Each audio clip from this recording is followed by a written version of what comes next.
Welcome back. You're watching News Desk. I'm here for Business at One. My name is Kelley Boss. Now, we have a lot lined up for you in the next few minutes, from how pastoralists are handling climate change to, Kenya leads in the startup ecosystem in Africa. But is that enough for companies to accelerate to international standards? All that is lined up for you. But we start with women in circles, where the number of women leading circles in Kenya is woefully low, leading to gender disparities in the sector. This disparity and attendant government issues was the focus when the sector met to celebrate, inspire and mentor women within the sector to mark International Women's Day. The flagship event of this program, Women in the Cooperatives Luncheon, focused on mentorship to address the gap while engaging the youth to create viable pipeline for leadership in future.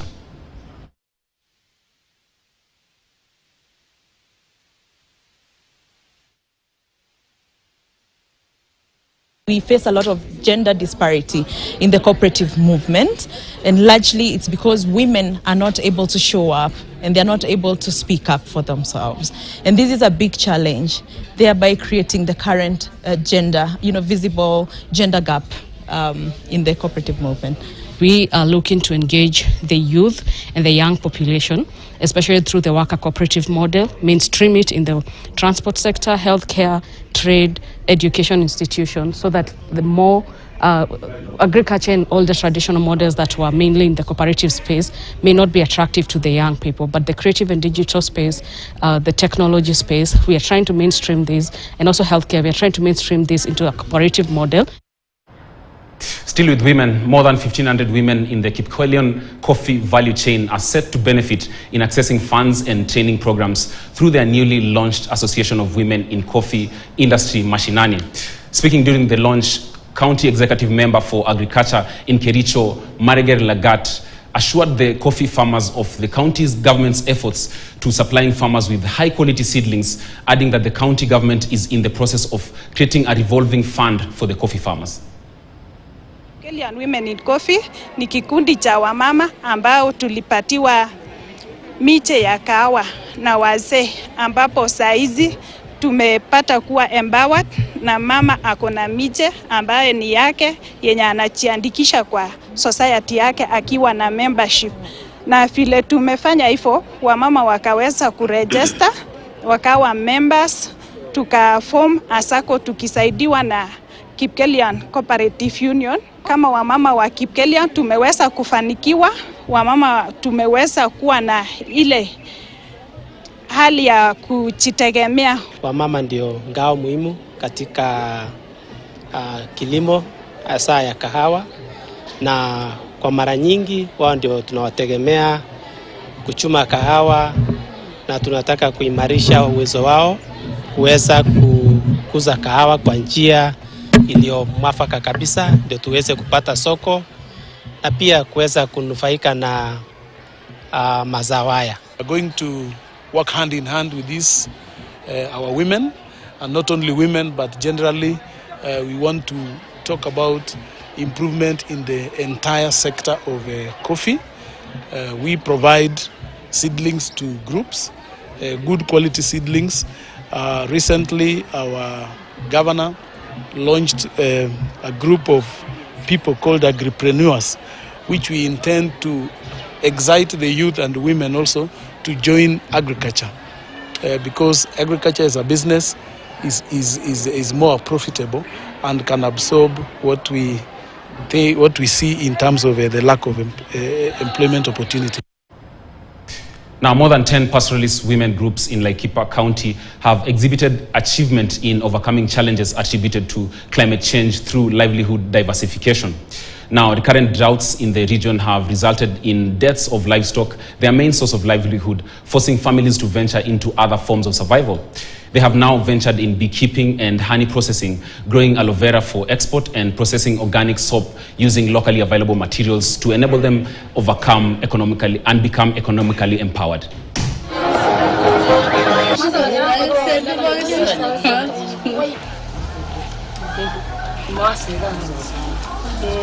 Today we were able to organize and celebrate the International Women's Day through the efforts of Gates Foundation and other donors and other partners that today they were supporting us, giving the possibility to showcase products of self-help women groups from Laikipia. Na sisi vitu tunafanya, tunatengeneza hii aloe vera soap, tunatumia tu aloe vera, tunatumia coconut oil, na hivyo vitu tu chache, si vitu mingi, ziko tu na hizo vitu, hakuna madawa mingi. Na tena hao ndio tumetufanya hii tujue kufuna hii asali na kutengeneza, na ujue ni sisi wamama ndio tunatengeneza hii kazi. Hatushanganyi hapo ndani na wanaume, ni sisi wamama tu ndio tunafanya hii kazi. Tunajivunia hii kazi yetu sana. Unaweza kufanya kazi yako, kusomesha watoto na pia kufanya kazi ya kwako bila usaidizi yeyote. Now, insurer Britam has won multiple accolades at the Association of Kenya Insurers Award 2024, including the coveted Life Insurance Company of the Year for the 18th consecutive year. The company's outstanding performance at the awards reflects its strong market position, driven by innovation, a highly skilled financial advisory market, and customer-centric solutions that simplify insurance. Now, in their 23rd year, the AKI Awards are Kenya's premier platform for recognizing excellence in the insurance sector.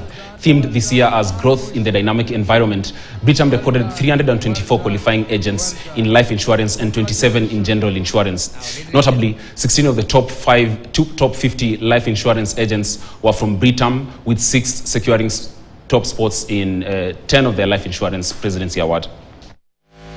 These include the Insurance Regulatory Authority, of course ably represented by the CEO in this forum. We also got support from the Policyholders Compensation Fund, and we have Mr. Mohamed Sahau in our midst. We are also supported by Africa Re, and we have Chris. I think I saw Chris at some point. Yep, thank you, Chris. Now, Kenya is leading in the charge in Africa's startup ecosystem. A recent report reveals that Kenya tops the list for startup funding in Africa, making its startup environment incredibly attractive. But despite this progress, several challenges are hindering further growth. KTN Sophia Ali unpacks the state of Kenya's startup ecosystem. Kenya is home to 338 startups across various sectors, including fintech, agri-tech, mobile-based solutions. According to Startup List Africa, these startups have raised over $5.4 billion, which is roughly 748.9 billion Kenyan shillings in funding.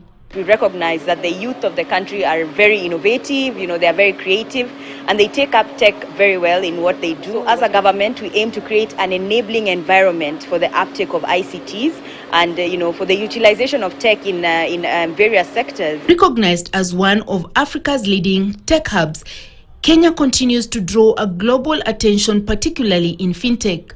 Innovations like M-Pesa have revolutionized the financial sector, paving the way for advancements in mobile money and digital finance. But what does the funding landscape look like for entrepreneurs in Kenya?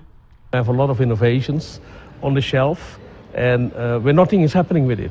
So, you can have a lot of innovations, and your researchers keep working on them, but once they end up on the shelf and they are not getting monetized, then how do you get your revenues as a university? So also the funding part of it, it's really important to understand that an investor is investing in a team, right?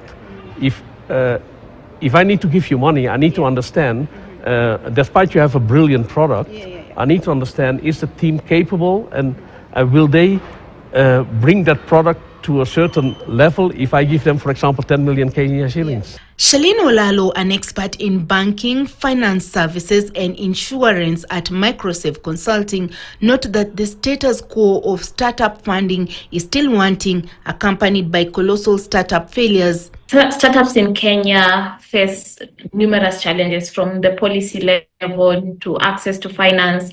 In terms of scaling, they face numerous challenges. So specifically speaking on policy, there's so much bureaucracy and red tape that go into them actualizing their idea. But failures should be an opportunity for sector players to learn and do better. So for these startups who have these ideas and have this ideation phase, etc., want to move forward, and they need to make a decision. Do they want to be an innovator or do they want to be an entrepreneur? Because to be an entrepreneur is the toughest choice what you will make. And you have to be persistent, you have to be motivated, despite all the problems you will be facing. So for these startups to actually be competitive, they need to be aggregated into like innovation hubs within the country. So it may be in schools, it may be in communities, in the different counties. So they need to be put into the innovation hubs. So these innovation hubs will help them mold their idea. When comparing Kenya's startup scene with that of neighboring countries like Ethiopia, the differences are stark. Kenya has made significant strides, particularly with tech hubs such as the Nairobi Innovation Hub, but there is still much work to be done. So where Kenya is at compared to other countries, so Ethiopia has a policy whereby when there's a foreign direct investment coming into Ethiopia, you cannot wake up one day and say, I am leaving with my money. So this protects the startups, the different SMEs within the country, which we would like also the Kenyan government to try and emulate, whereby when there's foreign direct investments coming in, why don't we have a policy that protects the different startups, the MSMEs, whereby despite them just coming in to support them, let them have a long-term effect on the growth and development of these SMEs. The future of Kenya's startup ecosystem is incredibly promising. Despite the challenges, the country has solidified its position as a hub of innovation in Africa with continued investment, strong government support, and the resilience of its entrepreneurs. Kenya is poised to lead the continent into a new era of growth and innovation. Sophia Ali for KTN. Well, the Kenya startup ecosystem remains very strong. That's why we are called the Silicon Savannah. Versus the Silicon Valley, though, the problem is usually there's not enough funding for these startups to accelerate. But still, all we can do is continue innovating. That story does it for Business at One. My name is Kelley Boss. Coming up next is Sports with Jeff Moringiri.